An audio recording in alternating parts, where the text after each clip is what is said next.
आदाब। सहारा news network में आपका खैर मकदम है। आप देख रहे हैं आलमी सहारा। खबरनामा लेकर हाजिर हूं मैं मुइन शादाब। सबसे पहले एक नज़र सुर्खियों पर।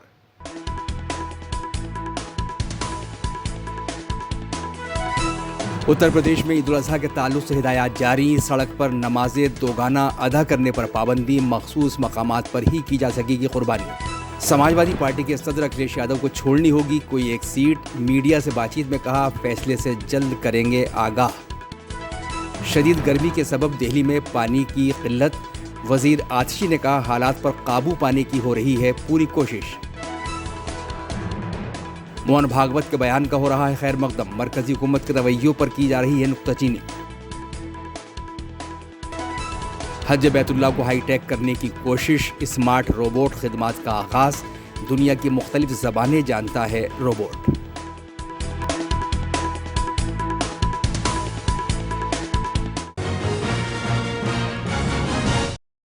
ईद उल अजहा की नमाज और क़ुरबानी के ताल्लुक़ से उत्तर प्रदेश हुकूमत ने हिदायत जारी कर दी हैं। उत्तर प्रदेश में ईद उल अजहा की नमाज सड़कों पर अदा नहीं की जा सकेगी। क़ुरबानी भी सिर्फ मखसूस मकामात पर ही की जा सकेगी। इसके साथ ही ममनुआ जानवरों की क़ुरबानी पर भी नज़र रखी जाएगी। इस ज़िम्न में रिहायशी अक़लियती कमीशन के चेयरमैन अशफाक सैफ़ी ने ज़रूरी कार्रवाई के लिए महकमे दाखिला और महकमे शहरी तरक्यात के प्रिंसिपल सेक्रेटरी को ख़त लिखा है। वाज़ेह है कि उत्तर प्रदेश समेत पूरे मुल्क में 17 जून को ईद उल अजहा का त्यौहार मनाया जाएगा। अब 1 साल से मणिपुर शांति की राह देख रहा है। उसके पहले 10 साल शांत रहा। पुराना गन कल्चर समाप्त हो गया ऐसा लगा, और अचानक जो कलह वहां पर उपज गया या उपजाया गया, उसकी आग में अभी तक जल रहा है, त्राही त्राही कर रहा है। कौन उस पर ध्यान देगा? प्राथमिकता देके उसका विचार करना यह कर्तव्य है। लेकिन शक्ति के साथ शील संपन्न बनो। शील अपने धर्म और संस्कृति से आता है, जो सत्य के बाद अहिंसा को कहता है, सबके प्रति सद्भावना को कहता है। सबके प्रति सद्भावना को लेकर पुरानी बातों को भूलकर सबको अपनाना, और हम एक दूसरे को अपना सके इसलिए अपने को जो बदल अपने में करना है, अपने घर से उसका प्रारंभ करना, स्वयं से प्रारंभ करना। आरएसएस के सरबराह मोहन भागवत के बयान पर चार जानिब से खैर मकदम किया जा रहा है। एनसीपी एससीपी की पार्लिमानी रुकन सुप्रिया सुले ने कहा है कि मणिपुर हिंदुस्तान का हिस्सा है, और जब हम अपने लोगों को इतना दुख सहते हुए देखते हैं तो ये हम सभी के लिए बेहद परेशान करने वाला होता है। महाराष्ट्र के पुणे में सुप्रिया सुले ने कहा कि इंडिया अलायंस लंबे वक्त से मांग कर रहा है कि मणिपुर के मामले पर बहस हो। दूसरी जानिब महाराष्ट्र के कांग्रेस सदर नाना पटोले ने भी रद्द-ए-अमल का इजहार किया है। उन्होंने कहा कि आरएसएस के सदर मोहन भागवत ने भी कह दिया है कि घमंड ज़्यादा दिन नहीं टिकता। अब जो सरकार बनी है उसे मुल्क की तरक्की के लिए काम करना चाहिए। Well, I welcome his statement from the bottom of my heart, because Manipur is a part of India. It's an integral part of India, and when we see our people suffering so much, it is extraordinarily disturbing for all of us, and this is something we have been asking. The India Alliance has been asking for the longest time that let's have a discussion, let's form a good committee with all party, let's visit, let's give Manipur the confidence. Everything doesn't get solved with a gun. You need love also with it, and compassion and empathy. With this is, I thank Mr. Bhagwat because he has been so gracious. This is something the India Alliance has been asking for last over 18 months. केंद्र में नरेंद्र मोदी की जो सरकार है, ये जनमत की सरकार कितनी है अब आने वाला कल ही पता लगेगा। और तीसरी बार प्रधानमंत्री बनने के बाद उनको जो हम थोड़ी बोल रहे, उनके ही जो आरएसएस के जो चीफ है मोहन भागवत जी, उन्होंने भी कहा कि घमंड ज्यादा दिन नहीं टिकता, ऐसा उनने इशारा में कह दिया है। तो मुझे लगता है कि जो अब सरकार बनी है तो देश के विकास के लिए होना चाहिए, और देश के सभी जाति धर्म के लोगों को लेके चलने वाली होना चाहिए। ऐसी भावनाएं देश की जनता की है। अगर इस बार भी अगर उन लोगों ने सुधार नहीं लाया तो उनके परिणाम अब 1.5 लाख की लीड से आए हैं, तो उनके परिणाम आने वाले दिनों में देखने को उनको मिलेंगे। दिल्ली की वजीर आतिशी ने पानी के बहरान पर प्रेस से बात की। उन्होंने कहा कि दिल्ली में 1000 MGD पानी की ज़रूरत होती है जो यहाँ की मांग को पूरा करती है। 10 जून के आदादोशुमार बताते हैं कि दिल्ली में पानी 958 MGD पर है। इसका मतलब है कि दिल्ली में 40-45 MGD पानी कम हो रहा है। इसी की वजह से दिल्ली के अलग अलग हिस्सों में पानी की किल्लत हो रही है, क्योंकि जो दोनों अहम पानी पैदा करने के ज़राए हैं उनमें पानी की कमी हो रही है। रेवेन्यू डिपार्टमेंट की जो क्विक रिस्पांस टीमें हमने बनाई थी वो पानी के रिसाव की जांच के लिए आज से अपना काम शुरू कर रही हैं। ऐसा माना जाता है कि हर व्यक्ति को एक दिन में तकरीबन 150 लीटर पानी की आवश्यकता होती। अब दिल्ली में आखिरी सेंसस 2011 में हुआ था, उसके बाद से नहीं हुआ। ऐसा माना जाता है कि अभी दिल्ली की जनसंख्या करीब 2.5 करोड़ के आसपास पहुंच गई होगी। 2.5 करोड़ की जनसंख्या को अगर आप 150 लीटर पर डे के हिसाब से अगर आंकड़ा करिए तो 990 MGD का आंकड़ा आता है। लेकिन इसके अलावा कई एरियाज ऐसे भी हैं जहां पे 150 लीटर से ज़्यादा खर्च होता है। आपकी इंडस्ट्री भी है, कई कमर्शियल एंटरप्राइजेस भी होते हैं। तो ऐसा मोटा अनुमान लगाया जा सकता है कि आपका 1000 MGD जितना दिल्ली का तकरीबन पानी का प्रोडक्शन है, वो 1000 MGD दिल्ली की रिक्वायरमेंट्स को मोटा मोटी मीट करता है। इस 1000 MGD प्रोडक्शन के अलावा दिल्ली में अलग अलग हिस्सों में जो 1000 MGD का हम प्रोडक्शन का आंकड़ा देते हैं, उसमें जो दिल्ली में डिसेंट्रलाइज तरीके से ग्राउंड वाटर एक्सट्रैक्शन भी होता है, उसका आंकड़ा नहीं शामिल होता है। तो आप इसमें भी थोड़ा सा अगर आप और एडिशन कर लें तो आप मान लीजिए कि 1050 के आसपास दिल्ली का वाटर प्रोडक्शन है, जो एक नॉर्मल सिचुएशन में दिल्ली के पानी की रिक्वायरमेंट को मीट कर लेता है। अभी दिल्ली में क्या हो रहा है, क्योंकि मुनक कनाल से पानी कम आ रहा है और वजीराबाद में भी पानी कम है, इसलिए अभी दिल्ली में जहां पर दिल्ली की जो हमारे सारे वाटर ट्रीटमेंट प्लांट्स और जो हमारे मेन ग्राउंड वाटर सोर्सेज हैं, जैसे रेनी वेल्स जिन्हें कहते हैं, या फ्लड प्लेन्स पे जो हमारे वो ग्राउंड वाटर सोर्सेज हैं, उसको मिला के दिल्ली का वाटर प्रोडक्शन 1005 MGD का 1000 मिलियन गैलन्स पर डे के हिसाब से होता है। लेकिन 10 जून का यानी कल का आंकड़ा ये है कि ये 958 MGD पर है। इसका मतलब 40 से 45 MGD पानी कम दिल्ली में प्रोड्यूस हो रहा है। और इसी की वजह से जो हम देख रहे हैं कि दिल्ली के अलग अलग हिस्सों में पानी की कमी हो रही है, ये इसी की वजह से हो रही है क्योंकि जो आपके जो दोनों मेन सोर्सेज ऑफ वाटर हैं, एक तरफ आपका मुनक कनाल, दूसरी तरफ आपका वजीराबाद पॉन्ड, दोनों में पानी की कमी हो रही है।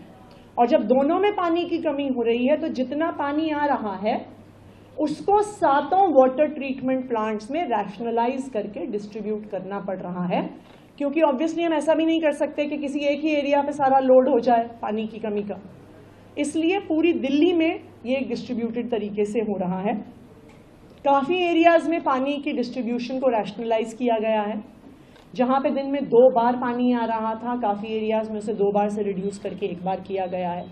बहुत सख्ती से दिल्ली में आजकल रोज़ चालान कट रहे हैं। आप देखिए तो जहाँ पे कंस्ट्रक्शन के लिए मिसयूज़ हो रहा है, जहाँ पे गाड़ियाँ धुल रही हैं, सुबह 7 बजे से हमारी इन्फोर्समेंट टीम्स दिल्ली के अलग अलग हिस्सों में जाके चालान काट रही हैं। और तीसरा, आज से हमने जो रेवेन्यू डिपार्टमेंट की टीम्स बनाई थी, जो क्विक रिस्पांस टीम्स थी, आज से हम उनको लगा रहे हैं। पूरा जो हमारा वाटर डिस्ट्रीब्यूशन नेटवर्क है, जो मेन डिस्ट्रीब्यूशन लाइंस हैं, उनमें लीकेजेस को चेक करने के लिए कि कहीं पर भी इस समय हम अफोर्ड नहीं कर सकते हैं कि कहीं पर भी पानी का लीकेज हो जाए। तो हम एक एडिशनल जो हमारी टीम्स हैं, क्विक रिस्पांस टीम्स, जो हमारे ADMs और SDMs की लीडरशिप में बनी हैं, उनको अब हम पानी। समाजवादी पार्टी के सदर अखिलेश यादव ने उत्तर प्रदेश के इटावा में मीडिया से बात की। उन्होंने इस मौके पर बताया कि मुझे एक सीट छोड़नी पड़ेगी और बहुत जल्द मैं विधानसभा में सीट छोड़ने की जानकारी दे दूंगा। घरेलू मजबूरी के कार्यकर्ताओं से बातचीत भी की, मिलने का भी काम किया और उन लोगों से मैंने कहा भी कि अब जब 2 जगह से चुनाव में जीत गया हूँ तो 1 सीट छोड़नी पड़ेगी। तो बहुत जल्दी में विधानसभा में अपना जो हमें सीट छोड़नी है उसकी जानकारी दे देंगे। आपकी सीट छोड़ने के बाद विपक्ष का नेता के तौर पे किसको अभी आगे लाने का नेता प्रतिपक्ष वो हम लोग तय कर लेंगे। फैसला यही हो कि जिससे पार्टी को और मजबूती मिले, पार्टी का और वोट बढ़े। सर, सरकार बनी है, योगी सरकार ने रोजगार के लिए वैकेंसियां निकाल दी, किस तरह के देखते हैं? अच्छा हुआ जनता के लिए कुछ काम करना शुरू किया है। मुझे उम्मीद है कि अग्निवीर व्यवस्था भी खत्म होगी, दिल्ली की सरकार ये फैसला लेगी और साथ ही साथ जो सरकारी नौकरियां जो भरी नहीं गई हैं उनको भरा जाएगा और जो आरक्षण है उसका भी पूरी तरीके से पालन होगा। नई मरकजी काबीना में एक भी मुस्लिम रुकन को शामिल न करने पर सवाल उठ रहे हैं। आरजेडी के लीडर तेजस्वी यादव ने इस मामले पर कहा है कि सबको साथ लेकर चलना चाहिए, चाहे लोग किसी भी मजहब या किसी भी ज़ात के हों, सबका एहतराम ज़रूरी है। तेजस्वी यादव ने कहा कि इन लोगों को अक़लियत के लोगों की इतनी नफरत है। 30 के आसपास का ही अंतर है। एक भी मुसलमान अब नहीं बनाया इन लोगों की तो घृणा है ना उन लोगों के प्रति है, इसलिए सब लोग ये बात को जानते हैं। देखिए, सबको साथ लेके चलना चाहिए, चाहे कोई धर्म के हो, कोई जात के हो, सब लोग जो है सम्मान सबका होना चाहिए, सबको आगे बढ़ाना चाहिए।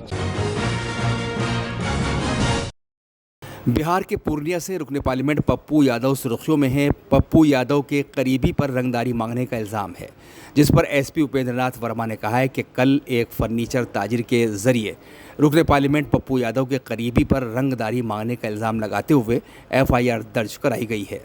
पुलिस मामले की जांच कर रही है, जो भी सच्चाई सामने आएगी उसी बुनियाद पर कार्रवाई की जाएगी।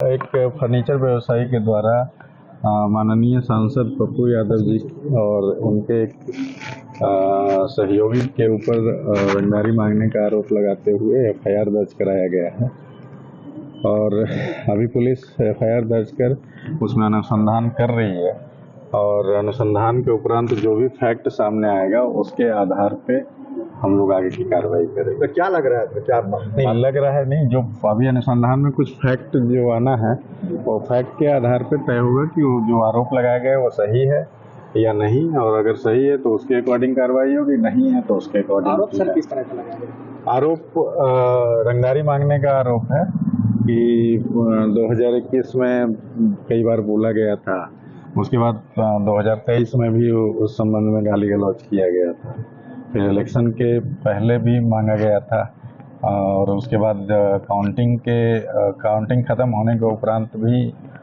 उनके सहयोगी के द्वारा एक फोन किया गया था।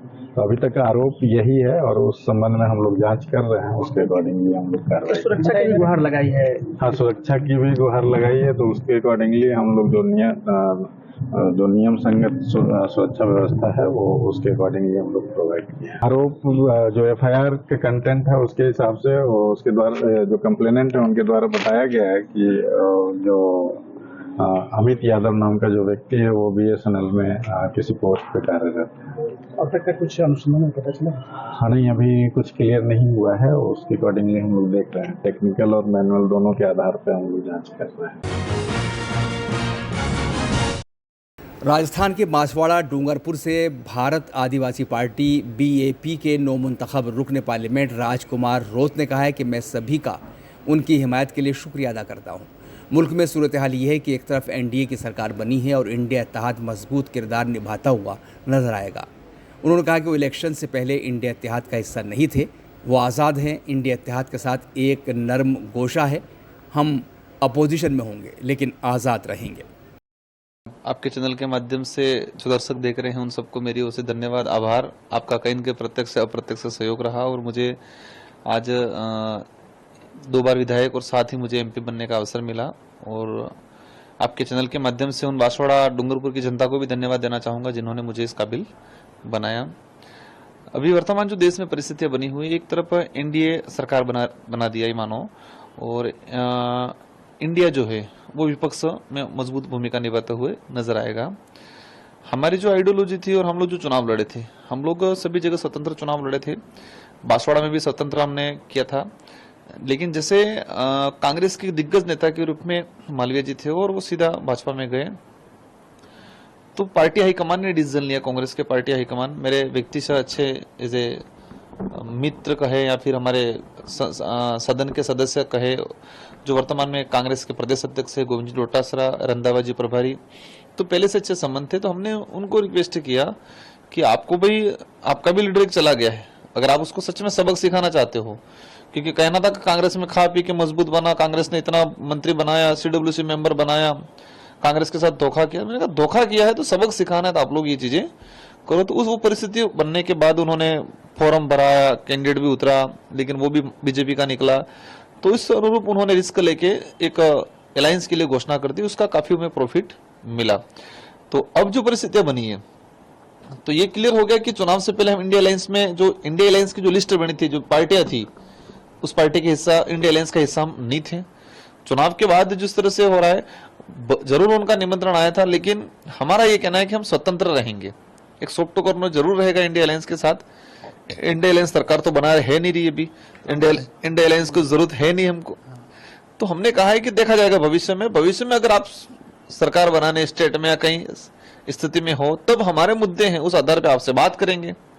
आपको अच्छा लगेगा, आप एक्सेप्ट करोगे इन मुद्दों को, तो हम फिर आपके साथ आगे बात बढ़ाएंगे। ये बात हुई। इसलिए अभी तक जो स्थिति है, औपचारिक रूप से मेरा फर्ज बनता था, मैं मुलाकात हुई, इंडिया गठबंधन के कई साथियों से मुलाकात हुई, राष्ट्रीय अध्यक्ष जी से खड़गे जी से मुलाकात हुई, लेकिन ऑल ओवर ये है कि अभी वर्तमान में हम स्वतंत्र हैं और जरूरत पड़ने पर देखा जाएगा इंडिया अलायंस के साथ। विपक्ष में रहेंगे, लेकिन इंडिया गठबंधन में ऑथोराइटी, क्योंकि इंडिया गठबंधन में जाने के लिए हमारे पार्टी पदाधिकारियों की बैठक के बाद ही तय होगा। भविष्य में कुछ सिचुएशन बनती है तो, क्योंकि अभी तक ऐसी कोई सिचुएशन है नहीं, हमें भी जरूरत नहीं है, उनको भी जरूरत नहीं है, स्वतंत्र हम लोग रहेंगे।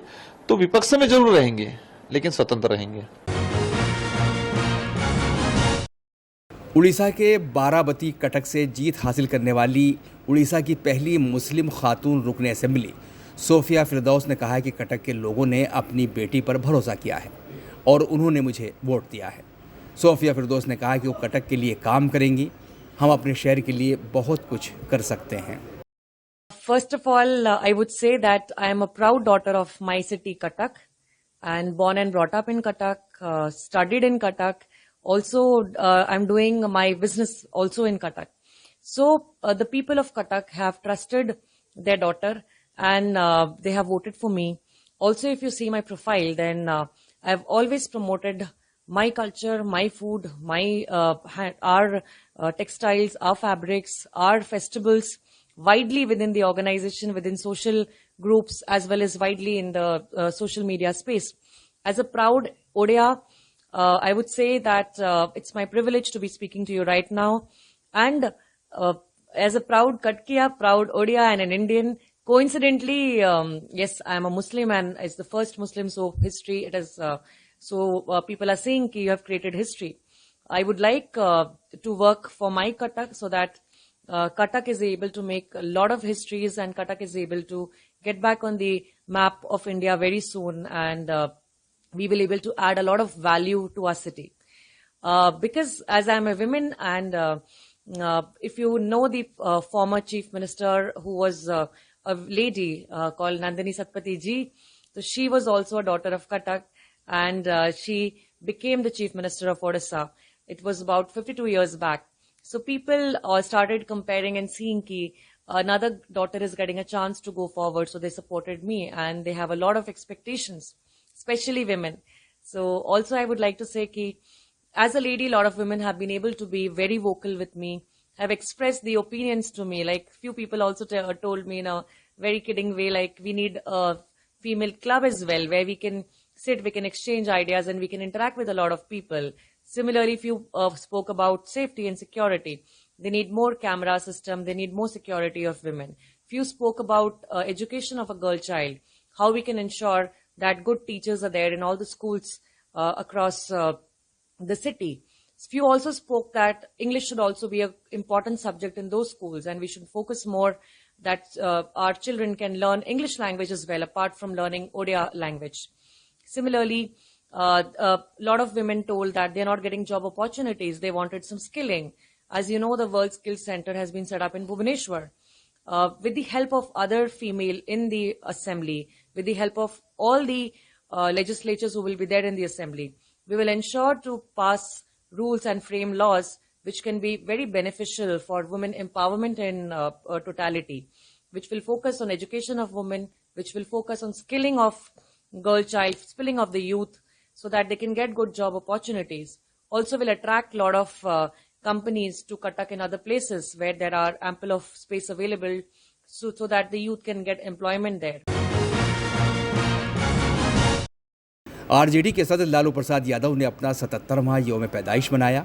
बिहार की राजधानी पटना में लालू प्रसाद यादव के 77वें यौम पैदाइश के मौके पर आरजेडी कारकुनान ने उनकी रिहाइशगाह के बाहर जश्न मनाया। जम्मू कश्मीर के पुंछ में हवलदार अब्दुल मजीद की याद में नाइट क्रिकेट टूर्नामेंट का इनेकाद किया गया। अब्दुल मजीद पिछले साल एक एनकाउंटर में शहीद हो गए थे। हवलदार अब्दुल मजीद पिछले 22 नवंबर को राजौरी सेक्टर के जंगली इलाकों में सर्च ऑपरेशन में तैनात थे। इस दौरान उनका सामना दहशतगर्दों से हुआ। उन्होंने सबसे पहले 63 राष्ट्रीय राइफल्स के जख्मी कैप्टन MV प्रांजल को बाहर निकालने में मदद की। इसके बाद उन्होंने एक गार के पास पोजीशन ले ली जहां दहशतगर्द छुपे हुए थे।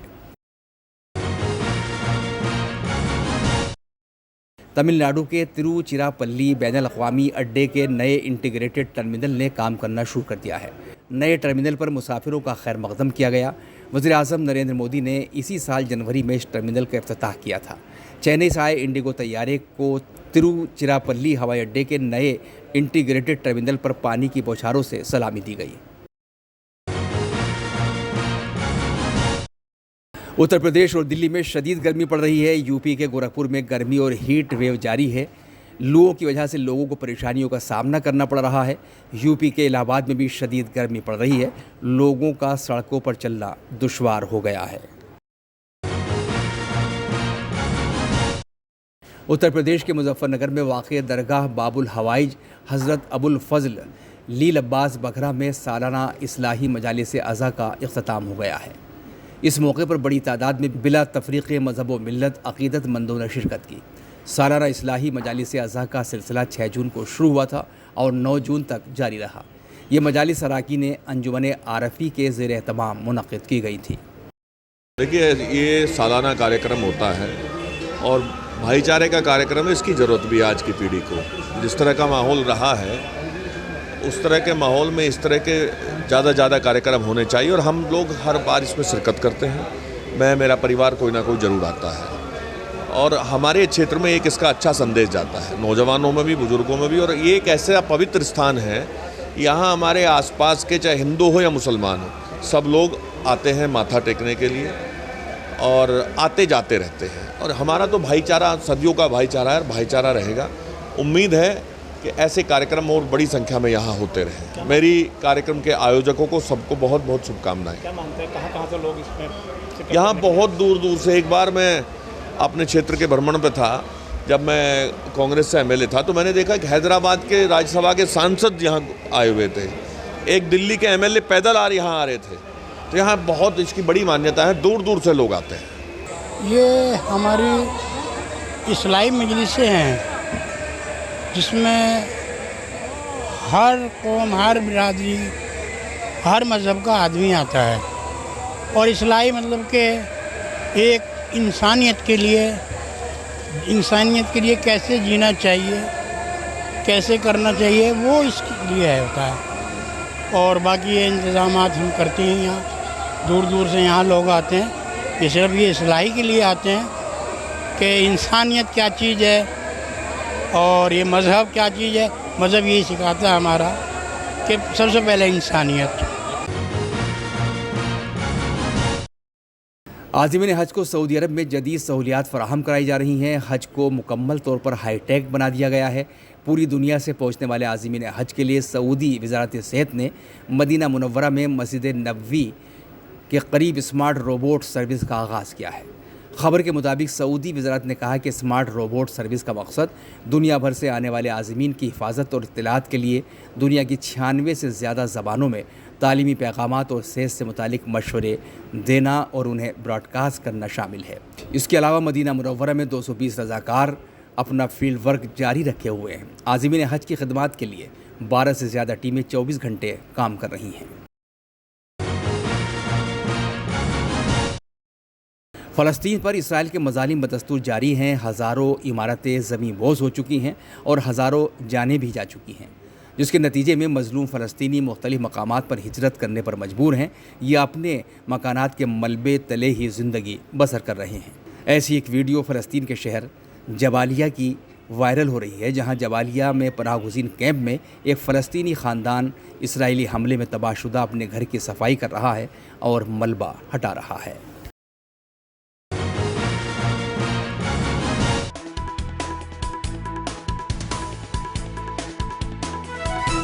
उत्तर प्रदेश में ईद उल अज़हा के ताल्लुक से हिदायत जारी। सड़क पर नमाज़ें दोगाना अदा करने पर पाबंदी, मखसूस मकामात पर ही की जा सकेगी कुर्बानी। समाजवादी पार्टी के सदर अखिलेश यादव को छोड़नी होगी कोई एक सीट। मीडिया से बातचीत में कहा, फैसले से जल्द करेंगे आगाह।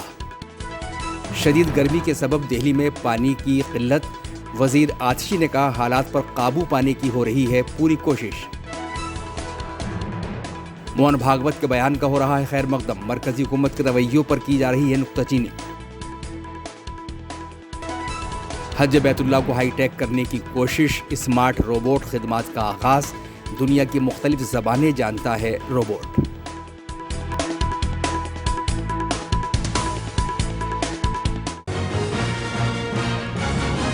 खबरनामे में अभी इतना ही, इजाज़त दीजिए। आदाब। सारा प्रोग्राम